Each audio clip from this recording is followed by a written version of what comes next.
Argentina versus Spain বিশ্বকাপ ফুটবলের এই যে ফাইনাল, এই যে মহারণ, সেইটা কিন্তু গুরু শিষ্যেরও লড়াই না। আমি মেসি ও ইয়ামালের কথা বলছি না।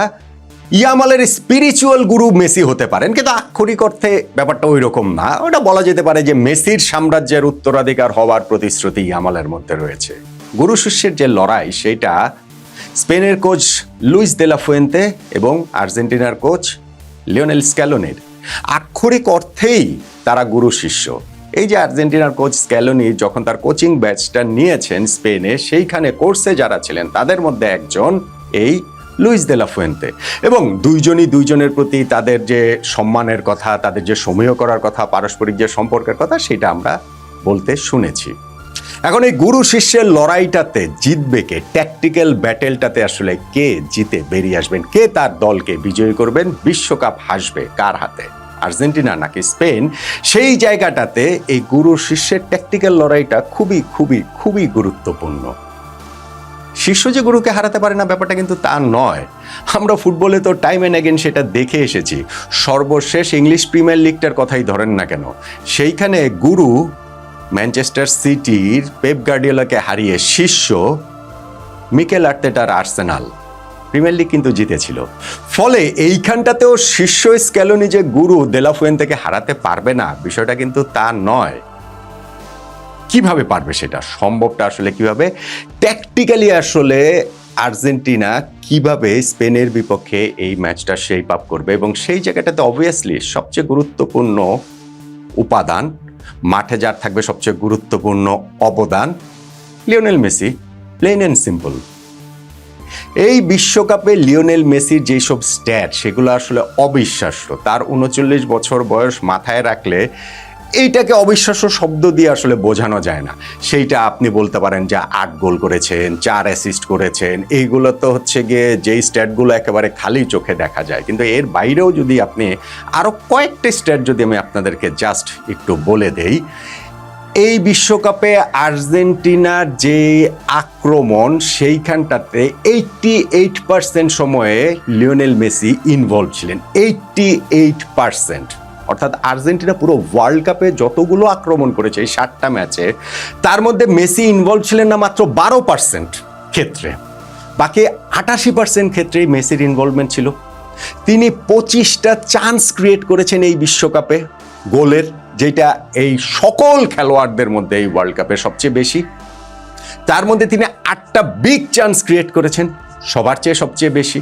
তিনি 21টা কি পাস দিয়েছেন, সবার চেয়ে সবচেয়ে বেশি। তাহলে আপনি দেখেন এই 88% হচ্ছে গিয়ে আর্জেন্টিনার অ্যাটাকে মেসির ইনভলভমেন্ট, 25টা চান্স ক্রিয়েট করা, 8টা বিগ চান্স ক্রিয়েট করা, 21টা কি পাস দেওয়া, এই সব কিছু মিলে হিসাবটা তো একরকম। আর্জেন্টিনার এই আক্রমণটা লিওনেল মেসি কেন্দ্রিকই হয়। এখন এইটা তো ওয়ার্ল্ড কাপের সব কোচই জানে। ওয়ার্ল্ড কাপের কেন বলছি, গত 20 বছর ধরে মোরলে সব টিমের সব কোচই তো জানতেন প্রতিপক্ষের, কিন্তু মেসিকে আসলে ঠেকাতে পেরেছেন কে? স্পেন এইটা আসলে কিভাবে কাউন্টার দেবে, দে লা ফুয়েন্তে এই মেসিকে কিভাবে ঠেকাবেন, এবং সেই জায়গাটাতে আসলে আর্জেন্টিনার কৌশলটা কি হবে?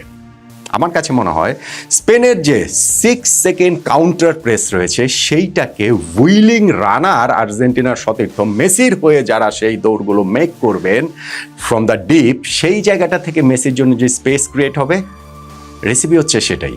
আর্জেন্টিনার সাফল্যের রেসিপি সেটাই। কিভাবে আমি বলছি দেখেন, এই দুইটা দলই কিন্তু পজিশন বেস ফুটবল খেলে। এই ওয়ার্ল্ড কাপে স্পেনের পজিশন ওভারঅল এই 7 ম্যাচ মিলিয়ে 63.8%।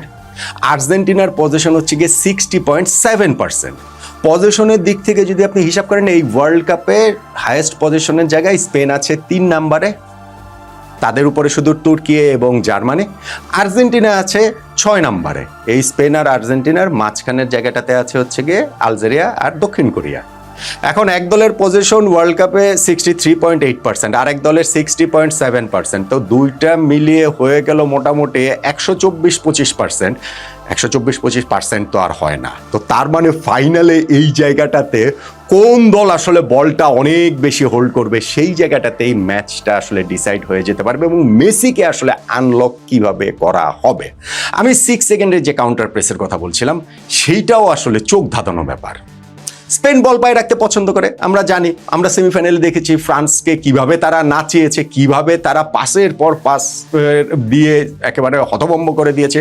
ওই পাসিং সিকোয়েন্সে আসলে স্পেন তুলনাহীন, এবং সেই জায়গাটাতে তারা যখন বল লুজ করে কখনো, সেই বলটা আবার নিজেদের দখলে নেওয়ার জন্য যে কাউন্টার প্রেস করে, এটা আসলে হায়নার দলের মতো। হায়না যেরকম হচ্ছে গিয়ে সবাই মিলে একেবারে প্যাকের মধ্যে ঝাঁপিয়ে পড়ে দল হিসাবে, সেই উলফ প্যাকের মতোই কিন্তু স্পেন বল লুজ করলে পজিশন রিগেইন করার জন্য ঝাঁপিয়ে পড়ে। এবং তাদের ওইটা হচ্ছে কি 6 সেকেন্ডস একটা রুল রয়েছে যে 6 সেকেন্ডের মধ্যে বলটাকে উইন ব্যাক করতে হবে।